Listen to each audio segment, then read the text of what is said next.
Mayor Dedi Hasibuan, di mana beliau sebagai penasehat hukum Kumdam 1 Bukit Barisan yang hadir atau datang ke Polrestabes Medan menemui Kasat Reskrim untuk berkoordinasi. Menko Polhukam Mahfud MD tegas memerintahkan Inspektorat Jenderal Ijen TNI Angkatan Darat untuk menyelesaikan persoalan puluhan anggota Kodam 1 Bukit Barisan menggeruduk Polrestabes Medan.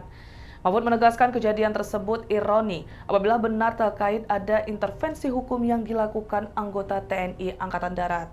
Untuk itu Mahfud meminta Ijen TNI Angkatan Darat untuk turun tangan memastikan kejadian yang tengah menjadi sorotan nasional ini pada Senin 7 Agustus 2023. Bahkan ia memastikan Kemenko Polhukam juga akan melakukan koordinasi terkait persoalan perwira TNI melawan perwira Polri tersebut.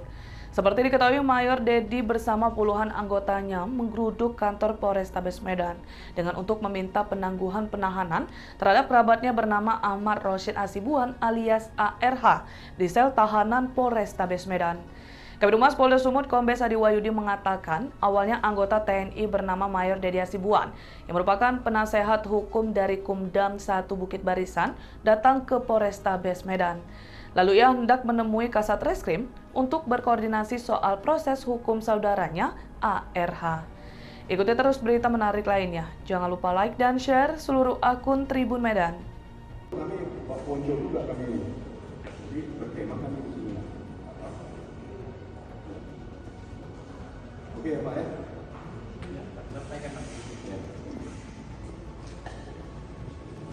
Ini dengan siapa? Kita PA juga. Terima kasih atas kehadirannya. Malam hari ini saya didampingi oleh Bapak Kapendam 1 Bukit Barisan dengan Kapolrestabes Medan yang menjelaskan terkait dengan beberapa hal ya. Yang pertama harus kami sampaikan bahwa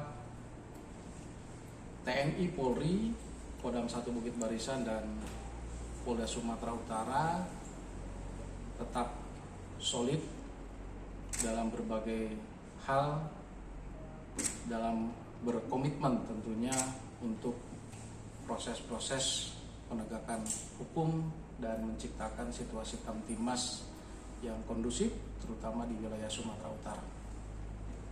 Kemudian yang kedua terkait dengan kedatangan dari Mayor Dedi Hasibuan, di mana beliau sebagai penasehat hukum Kumdam 1 Bukit Barisan yang hadir atau datang ke Polrestabes Medan menemui Kasat Reskrim untuk berkoordinasi terkait dengan proses hukum yang dihadapi oleh saudara beliau, yaitu ARH.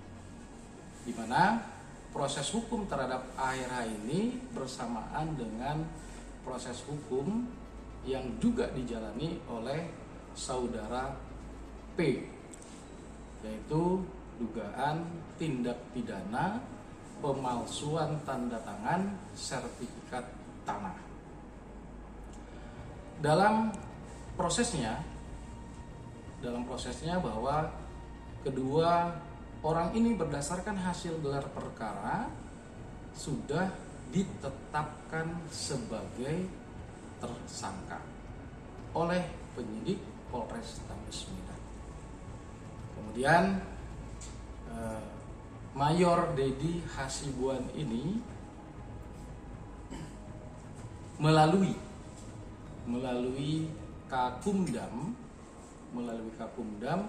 mengajukan surat permohonan penangguhan penahanan yang tertanggal 3 Agustus 2023. Surat itu diterima hard copy oleh penyidik atau oleh Kasat Reskrim pada tanggal 5 Agustus 2023 kurang lebih pukul 14 Tapi memang sebelumnya mereka sudah berkoordinasi antara Mayor Dedi dengan Kasat Reskrim ini sudah berkoordinasi terkait dengan proses hukum yang tadi yang saya jelaskan kepada rekan-rekan. Jadi sekali lagi bahwa ini kesalahpahaman, ya, kesalahpahaman personal, bukan institusi, tidak ada kaitannya. Ini kesalahpahaman personal terkait dengan saudaranya yang tadi saya bilang yang menghadapi proses hukum. Namun demikian, setelah tadi dijelaskan oleh Kasat Reskrim di ruangan Kasat Reskrim, yang bersangkutan Mayor Dedi ini memahami proses hukum yang sedang berjalan dan tentu juga mempercayakan proses itu kepada rekan-rekan penyidik.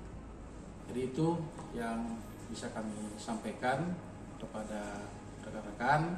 Sekali lagi bahwa TNI Polri solid, Polda dan Kodam 1 Bukit Barisan juga terus berkomitmen untuk menciptakan situasi kamtipas yang kondusif, saling mendukung dalam berbagai hal dan kegiatan positif untuk masyarakat.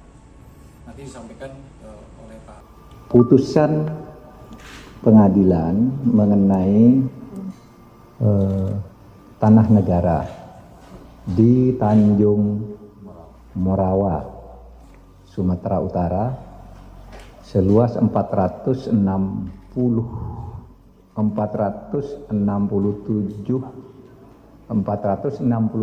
hektar, itu miliknya, aslinya itu milik PT PN 2. Tiba-tiba di pengadilan dikalahkan di dalam kasus perdata. Kita baru tahu tahun 2019 sesudah